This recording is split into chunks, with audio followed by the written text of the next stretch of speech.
সিংহের খাঁচার ভেতর এক যুবক জীবন বাঁচাতে সিংহের সাথে করছেন লড়াই। এমনই একটি ভিডিও ভাইরাল হয়েছে সামাজিক যোগাযোগ মাধ্যমে। তবে কিভাবে এই ঘটনাটি ঘটেছে এ নিয়ে অনেকের মাঝেই দেখা দিয়েছে প্রশ্ন।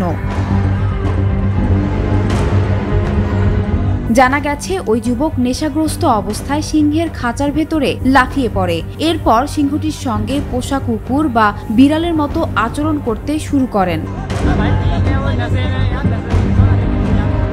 সিংহটির সামনে কখনো দাঁড়িয়ে, কখনো বসে, আবার কখনো বা শুয়ে নানা অঙ্গভঙ্গি করতে থাকেন, যা দেখে অনেকেই ভয়ে আঁতকে ওঠেন।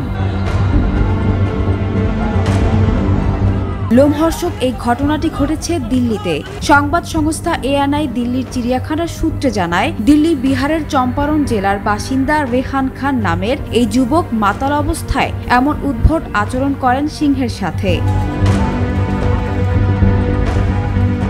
কিন্তু সৌভাগ্যবশত খেলাধুলার পুরো সময়টিতে সিংহটি তাকে একবারও আঘাত করেনি। তবে চিড়িয়াখানা কর্তৃপক্ষ প্রাণীটিকে অচেতন করে ঘটনাস্থল থেকে যুবককে উদ্ধার করে। এরপর তাকে আটক করে পুলিশের হাতে তুলে দেওয়া হয় বলে জানা যায়।